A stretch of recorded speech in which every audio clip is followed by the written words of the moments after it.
I got so much motherfucking design on right now.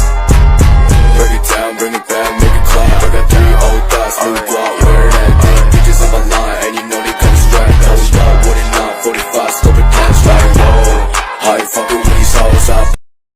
Strategi pembelajaran berdasarkan kurikulum 2013, kurikulum darurat, dan kurikulum merdeka atau KURMA. A. Project Basic Learning. Pembelajaran berbasis proyek adalah metode pembelajaran yang menggunakan proyek atau kegiatan sebagai media. Peserta didik melakukan eksplorasi, penilaian, interpretasi, sintesis, dan informasi yang menghasilkan berbagai bentuk hasil belajar. Pembelajaran berbasis proyek atau project-based learning adalah model pembelajaran yang menggunakan proyek atau kegiatan sebagai media. Menurut Kemdikbud 2013, peserta didik melakukan eksplorasi, penilaian, interpretasi, sintesis, dan informasi untuk menghasilkan berbagai bentuk hasil belajar.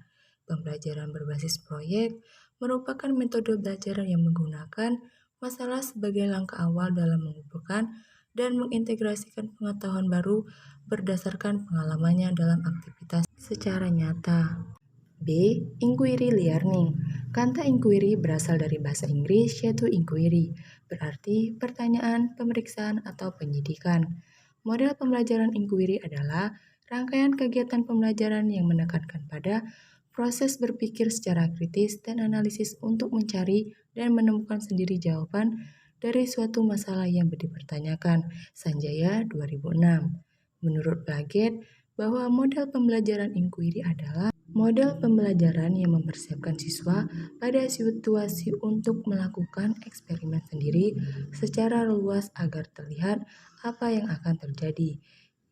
Ingin melakukan sesuatu, mengajukan pertanyaan-pertanyaan, dan mencari jawaban sendiri, serta menghubungkan penemuan yang satu dengan penemuan yang lainnya, membandingkan apa yang ditemukannya dengan siswa lain. Mulyasa 2008.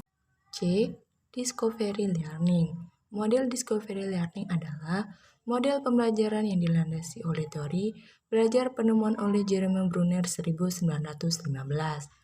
Dasar pemikiran dari teori belajar Bruner memandang bahwa manusia sebagai pemroses, pemikir, dan pencipta informasi.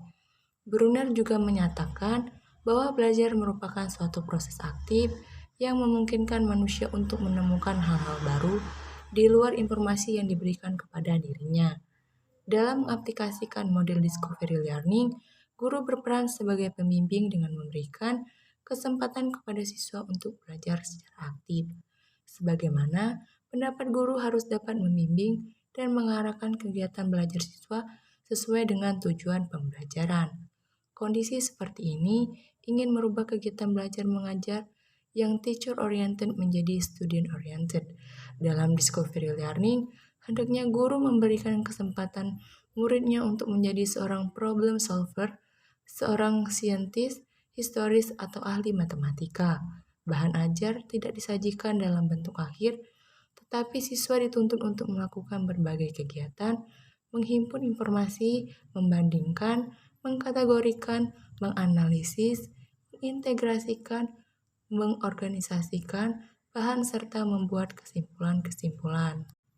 D. Scientific Approach. Pendekatan saintifik merupakan bagian dari pendekatan pedagogis yang menerapkan metode ilmiah dalam pembelajaran di kelas.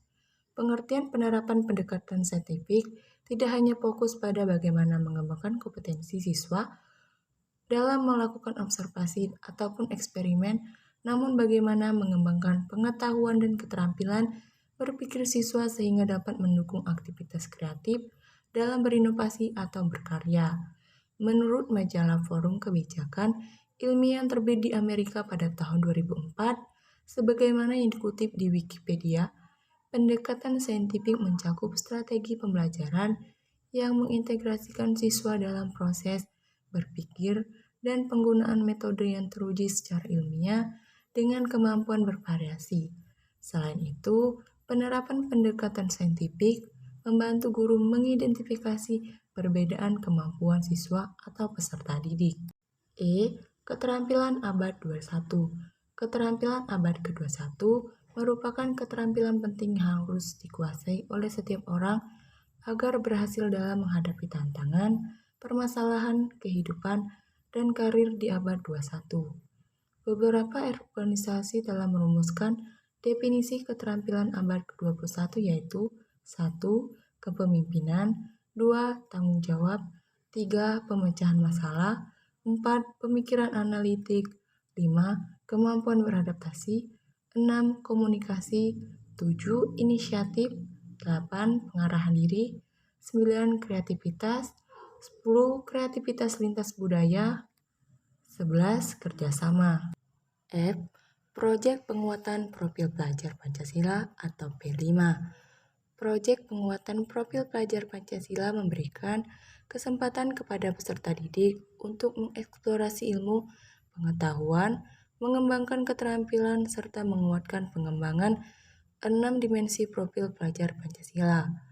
Melalui proyek ini, peserta didik memiliki kesempatan untuk mempelajari secara mendalam tema-tema atau isu penting seperti gaya hidup berkelanjutan, toleransi, kesehatan mental, budaya, wirausaha, teknologi, dan kehidupan berdemokrasi.